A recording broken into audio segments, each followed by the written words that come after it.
Hey everyone, I'm starting off October 1st with a thriller horror movie review. I did this last year in 2024, and a lot of my friends and family really enjoyed it.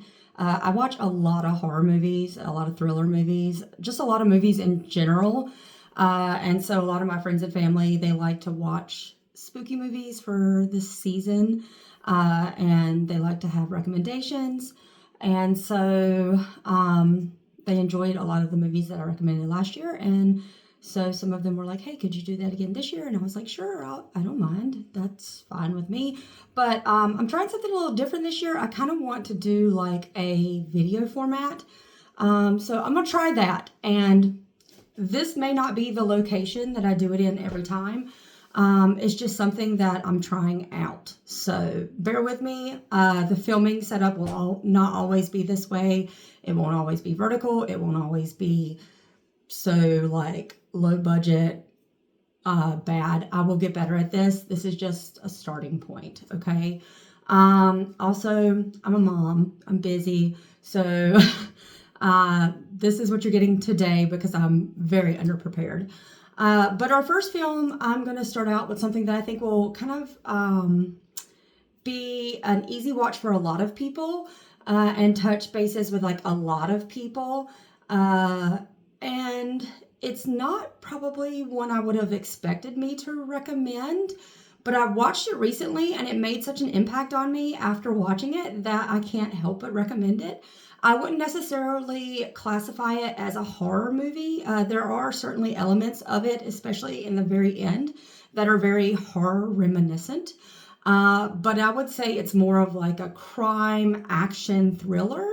It's a foreign film as well, so there are subtitles for this one. So if you're someone who knows that you just don't do subtitles, this is not going to be the one for you.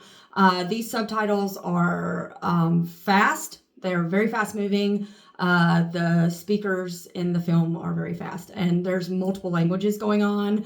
There's Spanish, there's French, there's sign language. There's another one, I think it's like an Africana language.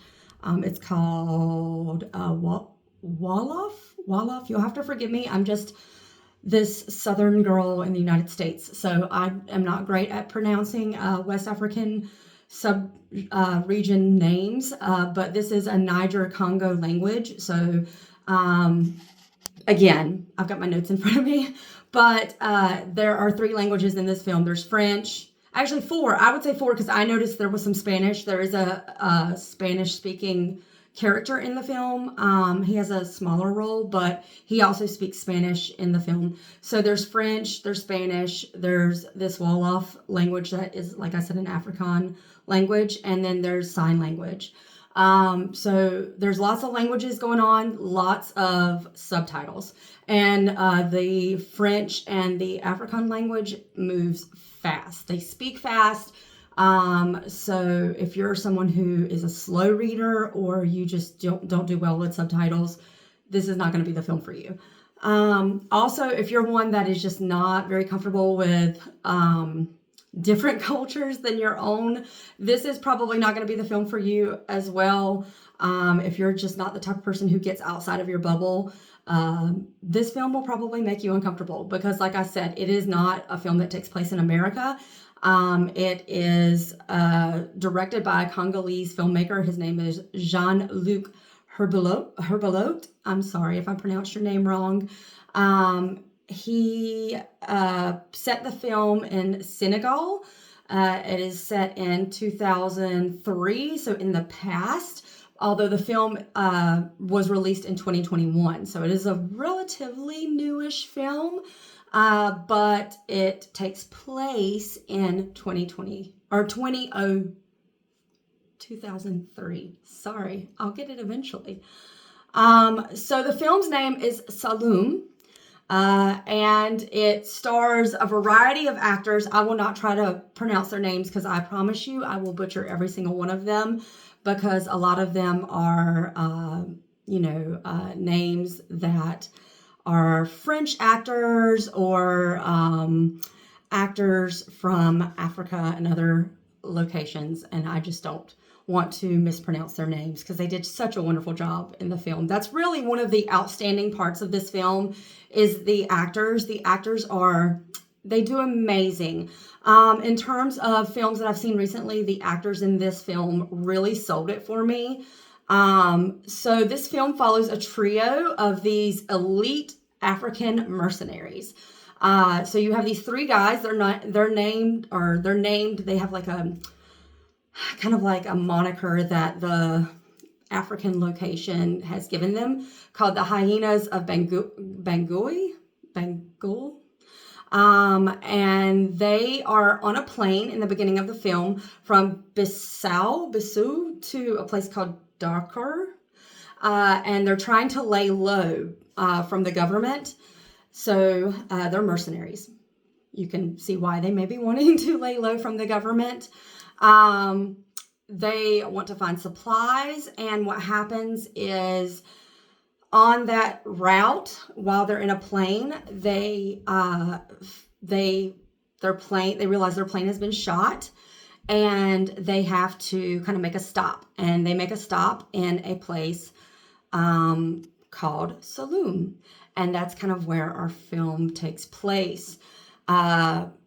Now, there's like I said, lots of action and lots of stuff taking place in this film from the get-go, from the very beginning, because there's a lot of stuff happening in the government in this time period.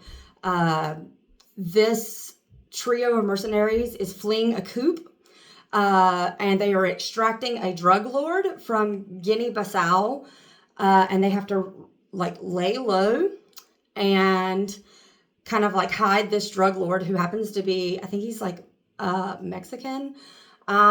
He speaks Spanish. I think he's Mexican. He may be a Spaniard. But they're taking him from one place to another, and they also have stolen gold that's not theirs. So they cannot be busted by the government or the cops because they'll be in big trouble. So you can see already how this movie is very much like an action film. So any dudes, if you're a woman who really likes horror or thrillers, this may be the one to get your husband or your partner roped into it, because it's going to have lots of guns and shooting and action and running and, stuff that, the dudes tend to gravitate towards.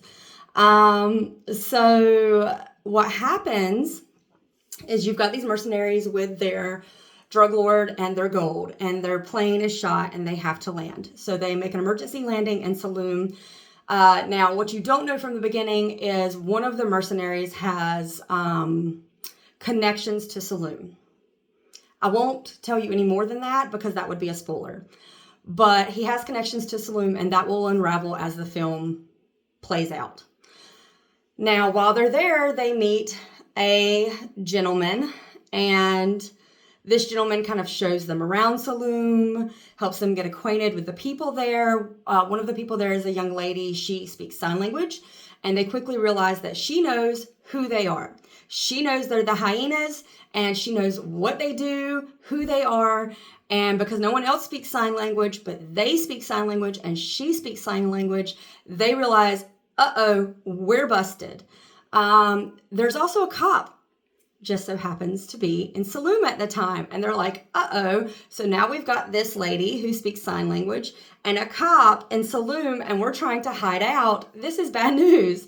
And we also have this drug lord with us and some gold that we're trying to hide. So it's a tricky situation. And you watch this whole thing kind of play out, and there's lots of tension around the characters. Again, the characters do an amazing job in this movie. All the acting is phenomenal. The budget for this movie compared to the level at which the actors just really put their heart and soul into their performances is just phenomenal. The scenery and the cinematography for this film is phenomenal. I don't know if just I've never been exposed to Africa and I've never seen the landscapes of Africa, but the shots are beautiful. There's so many beautiful landscapes of Africa that is just, gorgeous. Parts of Africa I've never seen. So, it's not just like, the stuff you see on like the Animal Planet where it's like safari and like giraffes. It's like lots of desert wasteland and like just really cool long stretches of like bodies of water. And it's really cool shots. So the filmmakers did amazing. The camera guys, beautiful work, guys. Or ladies. So this was premiered at the Vancouver International Film Festival in 2021, and also at Fantastic Fest. It won Most Popular Film at the Vancouver International Film Festival. It also has great reviews on IMDb and Rotten Tomatoes. The first half of this film is very action, kind of almost like a African Western kind of vibe to it, thriller, high stakes vibe. But there's a point in the movie where that character that I told you about that has ties to Saloum, the mercenary, a pivotal part happens and chaos ensues because of this one character. And when that happens, the entire movie changes. And when the entire movie changes, it transitions to more of a thriller horror. And there are more supernatural elements to it. And this is probably where the film started to kind of change my vibes on it a little bit. I am not a big CGI girly. I love practical effects when practical effects can be done. The big reason I love the movie The Thing is because the practical effects in The Thing are just, how much more horrific can you get? The Substance, that newer movie with Demi Moore, beautiful practical effects. However, the entity in this movie that is revealed, there is no real way to do practical effects for it. So I understand why they chose CGI for this film. And the actors did a great job really just diving into it and not letting that inhibit their acting. And it really, because of the actors and how just hard the cinematography and the acting is, it really doesn't take away from the film too much because everyone else is giving their 100%. And it's a good example of how you can still make a low budget movie or a smaller budget movie with, components that maybe you wish you could do differently, or maybe you have to do a certain way because of the way the story is laid out. But with good acting and good storytelling and good setting, it can still work and do an amazing job. And that's really what this movie is. With good acting and good storytelling and good setting, this story still pans out wonderfully. It almost feels kind of like almost like a fable in the end. I don't know if other people got that vibe from this, but it starts out kind of like a story.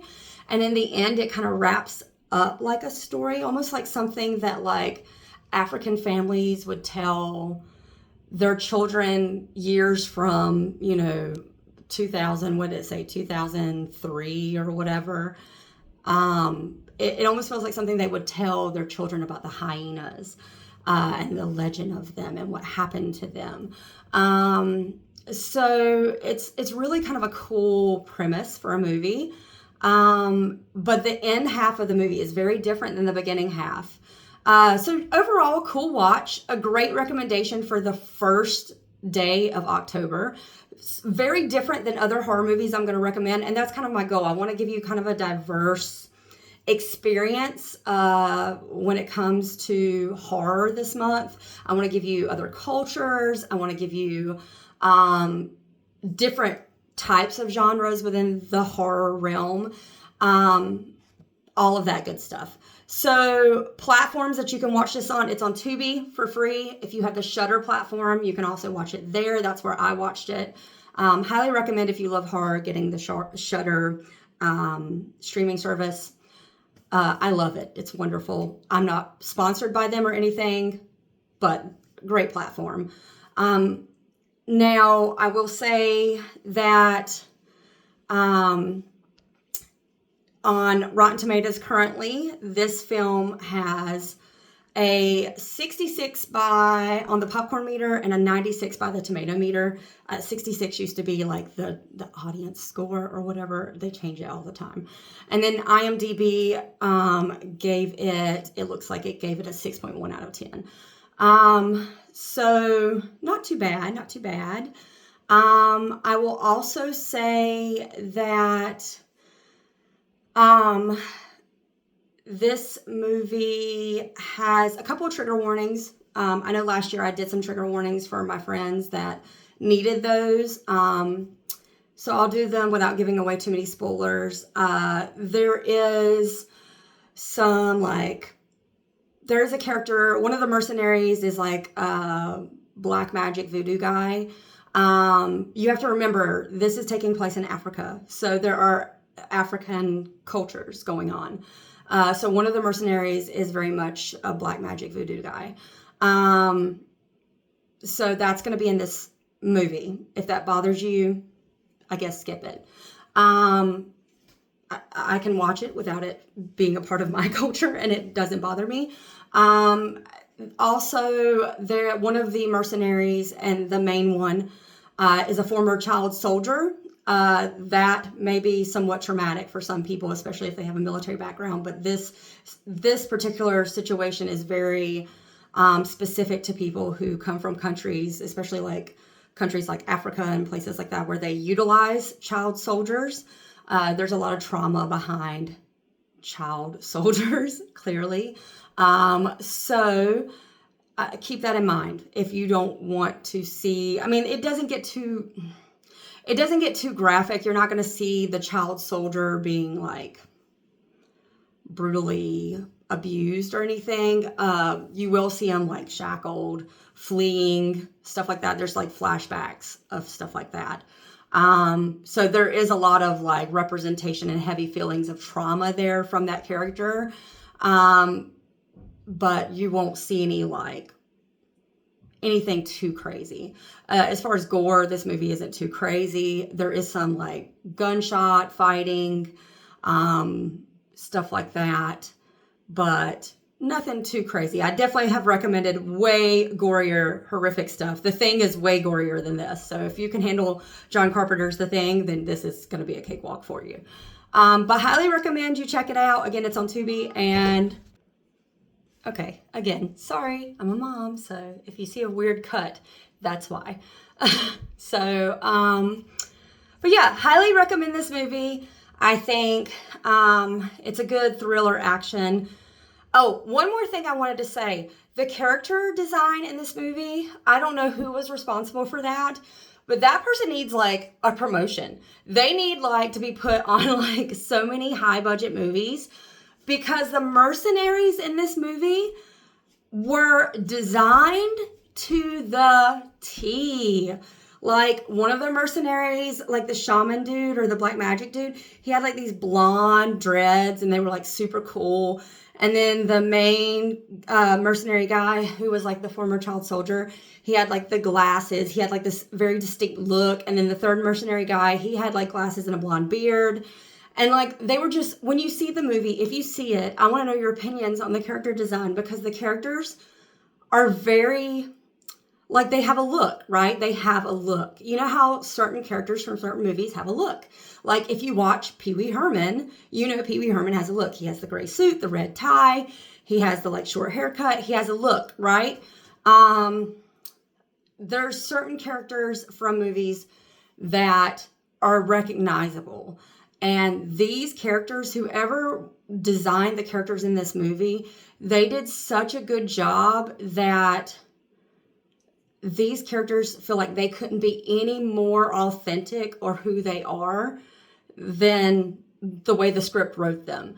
So good job to the character design. Good job to the actors. They did a phenomenal job, even despite some of the sillier parts of like the CGI. They did a phenomenal job. Great job to the film crew and the people responsible for like filming the aerial shots and the different parts of the landscape. Beautiful work. Great job to the director, the writers. Y'all did phenomenal. Overall, for a film that I had very, I don't want to say little expectations, but like I had no expectations going into this film. I didn't really know what to expect. It was just one that I saw on Shudder that I was like, that sounds kind of interesting and something kind of different. And being a film like that, it surprised me, and I enjoyed it. I didn't know what to expect after I watched it. Like after I watched it, I was like, I don't know how I feel about it. But given it a day or so, it's really kind of sunk in, and I've really kind of like solidified this idea that like I really kind of enjoyed that film, and that's why it's my October 1st pick. So I hope you've enjoyed this review. I know it's kind of lengthy for my first one. I just wanted to get all of my thoughts out. Again, I'll get better at these reviews as I go. Less wordy and chatty, more concise, and I'll get better and more professional at filming. I'm just starting out. This channel may not be exclusively a film review channel. I have no idea what I'm going to make this channel, or if this is even going to be my primary channel. This is just something I'm throwing up these film reviews for friends and family. And you can take my advice or you can just ignore it. But I hope you enjoyed my review, and I hope you come back tomorrow for another one for October 2nd, 2025. All right, bye.